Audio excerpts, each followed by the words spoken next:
సింగరేణిలో కార్మికుల సంక్షేమం కోసం వారి హక్కుల సాధన కోసం నిరంతరం కృషి చేస్తున్న చరిత్ర కలిగిన ఏఐటియుసి యూనియన్పై ఏఐటియుసి, ఐఎన్టియుసి, సిఐటియుసి మరియు హెచ్ఎంఎస్ యూనియన్లు అనవసరపు విమర్శలు సోషల్ మీడియాలో చేయడం మానుకోవాలని Singareni collieries workers union AITUC ఉప ప్రధాన కార్యదర్శి మడ్డి ఎల్లాగౌడ్, బ్రాంచ్ కార్యదర్శి ఆరెల్లి పోషంలు పేర్కొన్నారు. ఆదివారం గోదావరి కనే ఓసిపి 5లో జరిగిన మీటింగ్లో వారు పాల్గొని మాట్లాడుతూ సింగరేణిలో గుర్తింపు సంఘం ఏఐటియుసి గెలిచిన తర్వాత కార్మికుల పెండింగ్ సమస్యలను పరిష్కరించాలని డిమాండ్ చేస్తూ 3 సార్లు జరిగిన స్ట్రక్చర్ సమావేశాల్లో దాదాపు 28 డిమాండ్లను చర్చించగా 14 డిమాండ్లను యాజమాన్యం అంగీకరించిందని, వాటి అమలు కోసం సర్క్యులర్లు యాజమాన్యం 6 నెలలు గడిచినా జారీ చేయకుండా నిర్లక్ష్యం చేస్తే ఏఐటియుసి యూనియన్ సెప్టెంబర్ 12న హైదరాబాద్లోని సింగరేణి భవన్లో ఏర్పాటు చేసిన స్ట్రక్చర్ సమావేశాన్ని బహిష్కరించామని వారు పేర్కొన్నారు.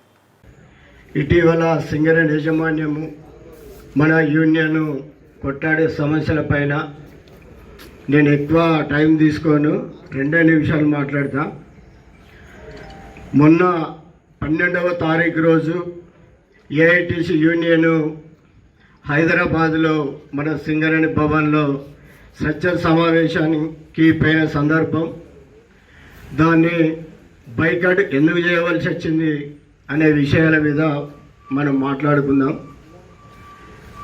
మన యూనియన్ గెలిచిన తర్వాత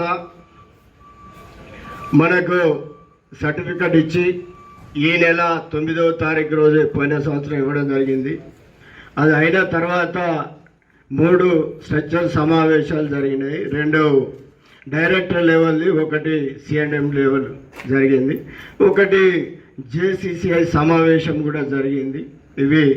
ఈ సమావేశాలలో మొదటి సమావేశంలో పెట్టినటువంటి డిమాండ్స్ ప్రధానంగా ఒకటేమో సొంతిల్లు కళ, 2వది మారుపేర్ల మార్పిడి, 3వది డిస్మిస్ కార్మికులకు మళ్ళొకసారి అవకాశం ఇవ్వాలి, 4వది మన లాభాల వాటా, 5వది సింగరేణికి కొత్త గనులు రావాలి.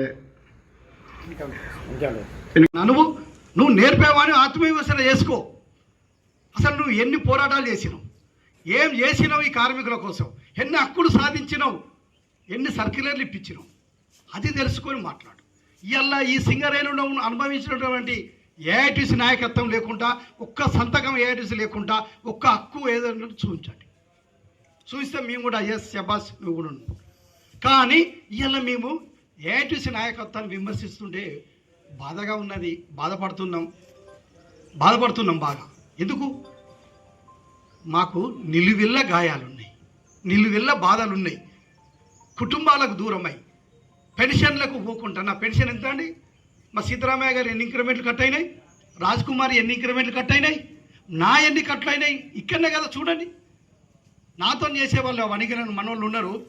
దిగి పని చేసినోడిని, కష్టపడి పని చేసినోడిని, కార్మికుల కోసం కొట్లాడితే 2 సార్లు ట్రాన్స్ఫర్లు అయినాయి.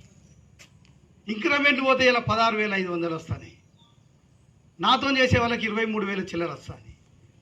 నిలువెల్ల గాయాలతోని ఇన్ని ట్రాన్స్ఫర్లు అయ్యి ఇన్ని చేసిన నాయకత్వాన్ని ఇవాళ మీరు బాధ పెడుతున్నారే, ఇది న్యాయమా అని నేను అడుగుతున్నా, ఇది మీకు ధర్మమా అని అడుగుతున్నా.